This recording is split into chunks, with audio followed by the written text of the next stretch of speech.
अस्सलाम वालेकुम नाजरीन, चाय टाइम में खुशामदीद। इस दुआ इस उम्मीद के साथ कि आप सब खैरियत से होंगे, मज़े में होंगे और कल का शो आई एम श्योर आपने एंजॉय किया होगा, जो कि हमने काफ़ी मेहनत से तैयार किया था। और जैसे भी आप कुछ भी अगर आप भी चाहते हैं कि हम इशू आपके साथ डिस्कस करें तो आप हमें बता सकते हैं। आज भी हम एक बहुत बड़ा इशू लेकर आए हैं आपके सामने, आपकी राय जानने के लिए, जो मैं बताऊंगी थोड़ी सी देर में। मैं हूं सनिया हसन, मैं हूं ज़ायला सरदी और आप लोग देख रहे हैं चाय टाइम। आज ट्यूसडे है यानी कि मंगल है और लीगल चाय टाइम है और लीगल ही रहेगा हमारा चाय टाइम।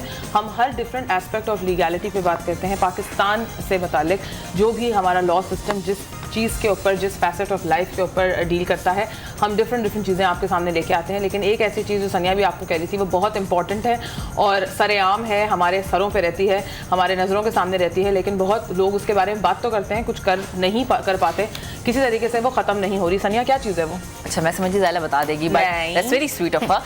हम आज बात करने वाले हैं नाज़रीन करप्शन के हवाले से। हमारे यहाँ तो क्या हर जगह दुनिया में, पूरी दुनिया में करप्शन होती है, लेकिन अगर आप बाहर मुल्कों की बात करें तो वहाँ पर जब कोई भी आदमी या कोई भी बड़े ओहदे पर जो फायज है वो करप्शन में मुलविस पाया जाता है तो वो खुद कोशिश ये होती है कि वो खुद मुस्ताफ़ी हो जाते हैं या वो खुद उस ओहदे को छोड़ देते हैं। लेकिन हमारे यहाँ ऐसा नहीं है, पाकिस्तान सबसे निराला है। और आज हम बात करेंगे करप्शन के हवाले से। हमेशा ये कहा जाता है कि बड़े बड़े दारों में करप्शन होती है, लेकिन अगर हम एक सब्जी वाले को देखें, एक ठेले वाले को देखें और एक बनिए की दुकान पर जाएँ, कहीं भी जाएँ, वहाँ पर भी करप्शन हो रही होती है। सब्जी वाले कोशिश करते हैं कि अपना ख़राब माल जो है वो महंगे दामों बेच दें। तो करप्शन की अगर बात करें तो सिर्फ ऊपर के लेवल से नहीं बल्कि नीचे से करप्शन शुरू होती है। Will be talking about corruption today, but before that आपको बताना है कि एशिया कप आज मैच था श्रीलंका और भारत के दरमियान, और भारत ने, इंडिया ने 305 रन का आदर दिया है। इवन तो तुम बिलीव करो कि 100 रन बनाए हैं। गंभीर की अगर आप बात करें तो इंडिया के साथ हमारा 18 को मैच है, प्रीटी मच बहुत अगर वो गलती से पहले बैट कर गया तो फिर पाकिस्तान के चांसेस बहुत कम हो गए। Everybody knows Pakistan is pretty weak in chasing. मगर आज के मैच में ऑल्दो श्रीलंका मुझे बहुत पसंद है टीम, इंडिया श्रीलंका में मैं बढ़ जाती हूँ, लेकिन फिर भी I am supporting India. Let's see, I am supporting Sri Lanka. Let's see कि श्रीलंका, अल्लाह करे श्रीलंका जीते। और हमेशा से मुझे होता है कि या तो श्रीलंका जीते या बांग्लादेश जीते या पाकिस्तान जीते। लेकिन हम पहले करप्शन की बात करने वाले हैं नाज़रीन। और करप्शन में अगर हम पाकिस्तान के वाले से आपको बताएंगे कि कौन कौन से दारों में करप्शन हो रही है। बट बिफोर दैट अगर मैं आपको बताऊं कि जर्मनी के जो सदर थे क्रिश्चियन वुल्फ, वो मुस्ताफ़ी हो गए थे क्योंकि उन पर इल्ज़ामात थे करप्शन के कि उन्होंने एक अमीर सनतकार की बीवी से कम शरह सूद पर पैसे लिए थे। उसके बाद उन्होंने इसको कहा कि मैं जो हूँ इसके पैसे, मैंने इस किस्म के कोई पैसे नहीं लिए। उन्होंने सनतकार की बीवी से कम शरह सूद पर 5 लाख यूरो का कर्जा लिया था। उसके बाद उस बात से मुकर गए, लिहाजा वो जब ये बात सामने आई तो उन्होंने खुद इस्तीफ़ा दे दिया। इसके अलावा ब्राज़ील के वज़ीर ने भी इस्तीफ़ा दे दिया था और इनका नाम था नीग्रो मोंटे। उन पर भी करप्शन के इल्ज़ामात थे। और इस एक साल के दौरान ब्राज़ील की अगर बात करें तो ये जो साहब थे नीग्रो मोंटे, ये एक साल के दौरान 9वें वज़ीर थे जिन्होंने इस्तीफ़ा दिया। तो इस किस्म के वाक़यात हमारे सामने आते रहते हैं। आप टीवी स्क्रीन पे भी अपने देखते हैं, न्यूज़ में भी देखते हैं। बात सारी वही थी जो शुरू में कही थी कि लोग जो हैं वो हमारे यहाँ जो है वो रहते हैं अपने ओहदों पे फायदे, लेकिन बाहर मुल्कों की बात हो तो वो इस्तीफ़ा दे देते हैं। मलेशिया के वज़ीर करप्शन के इल्ज़ामात की वजह से मुस्ताफ़ी हुए और बराए अमूर ख़वातीन शाह रज़ालत नाम था, और करप्शन इल्ज़ामात के बायस वो भी मुस्ताफ़ी हुए।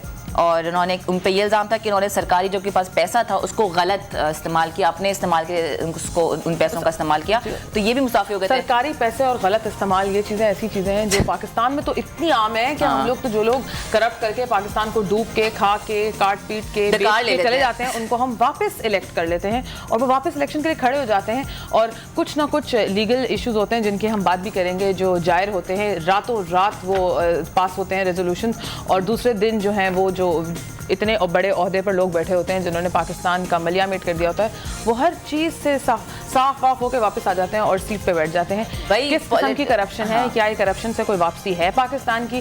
किसी सूरत हम इस इतनी ज़्यादा डूबी हुई करप्टेड मुल्क को हम बचा सकते हैं कि नहीं? आज हम लीगली हम इसको जानेंगे। देखें, हम पता है बहुत सारे लोग हैं, बहुत सारे अभी भी मेंबर्स हैं जो कि इलेक्ट होने के लिए बहुत बड़ी बड़ी स्पीचेस दे रहे हैं, और हर कोई यही करता है इलेक्शन से पहले, they talk about anti corruption policies. लेकिन क्या वो सामने आती हैं? क्या वो वही सीट लेके वही काम करते हैं जो पिछली गवर्नमेंट ने किया होता है? लेट्स सी कि इस दफ़ा क्या होता है। लेकिन लीगली हम इस चीज़ को कैसे सॉल्व कर सकते हैं? हमारा जुडिशरी सिस्टम, हमारा जुडिशल सिस्टम, हमारे चीफ जस्टिस इसमें क्या कर सकते हैं? ठीक है। अच्छा, और एक और चीज़ है, मैं एक बहुत मज़ेदार सी चीज़ बताने वाली हूँ। मज़ेदार सी तो नहीं, ऑब्वियसली हमारे लिए दुख का मुकाम है।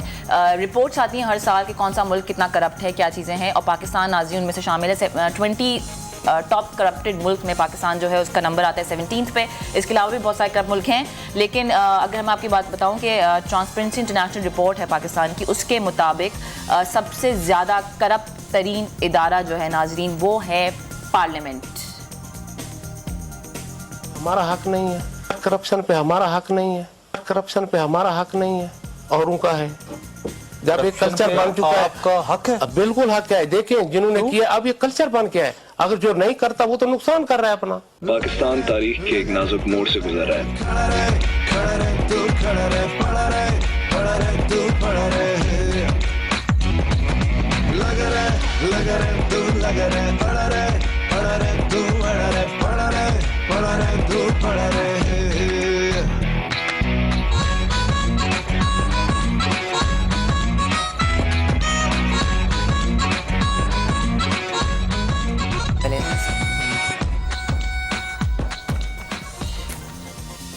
जब मैं इस इंडस्ट्री का नाम लेती हूँ तो हमारे दिमाग में एक इंसान की शक्ल सामने आती है, वो है शेख रशीद। लेकिन उनका इतना ताल्लुक मैं ये नहीं कह रही, उनकी वजह से ऐसा हुआ है जी। मैं रेलवे की बात कर रही हूँ और एक अंदाजे के मुताबिक रेलवे का सन 2011 और सन 2012 का खसारा इस 35 बिलियन रुपए।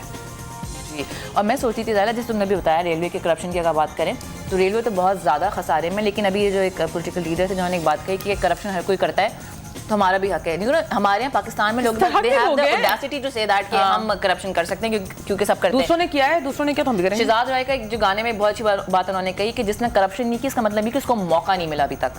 तो हमारा आज का सवाल भी याज़ीन आपसे यही, हमें ब्रेक भी लेना है, ब्रेक के बाद हम गेस्ट का तारुफ कराएंगे। सवाल हमारा ये है कि अगर आपको घपला करने का या छोटी सी करप्शन करने का या बड़ी करप्शन करने का मौका मिलता तो आप करते या नहीं, ये सवाल हमने आपसे आज किया है। आपने हमें कॉल करना, बताना, और प्लीज़ ये मत बोलेगा कि हम नहीं करते, क्योंकि रोड पे चलते हुए 100 रुपये का नोट भी कोई नहीं छोड़ता। सो आज हम इसके बाद से बात करने 50 रुपये 20 रुपये का नोट नहीं छोड़ता, 54 नहीं छोड़ता। एक छोटा सा ब्रेक लेंगे, ब्रेक के बाद हम गैस का तारुफ भी कराएंगे। यू आर वॉचिंग चाय टाइम।